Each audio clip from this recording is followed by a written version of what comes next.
all six of the women that I write about, that's Lena Horne, Miriam Makeba, Nina Simone, Abby Lincoln, Diane Carroll, and Cicely Tyson, are important because they show us that there's way more to culture and civil rights than the song We Shall Overcome.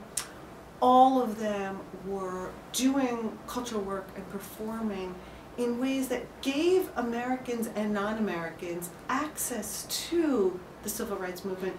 Americans and non-Americans who never marched, who never participated in boycotts, who never were agitating to have certain people elected or not elected. That said, they didn't all have the same politics, and they didn't all have the same performance strategies. In many respects, Nina Simone, with her music during the 1960s, intervened very directly in debates in the day about the shape and the course of black activism.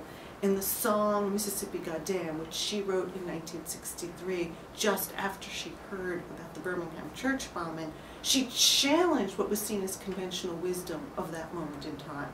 She challenged the emphasis on church-based interracial activism.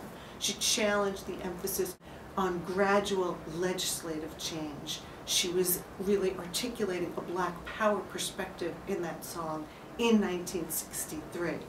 Other women used different kinds of performance strategies that were, and different kinds of politics that were also very important.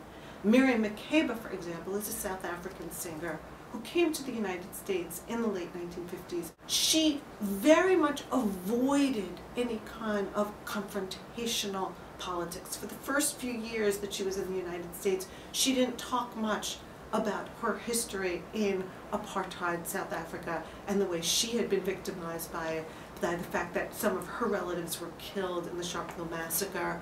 And she didn't make explicit connections between anti-apartheid activism in South Africa and civil rights activism in the United States.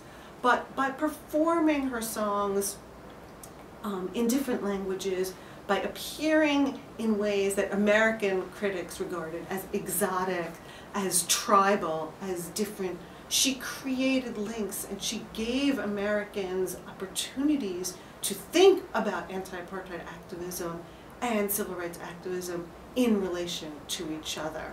So some performers were more direct and confrontational in their tactics, in their strategies, in their lyrics, in their performances, and others chose other kinds of strategies, but they were equally important.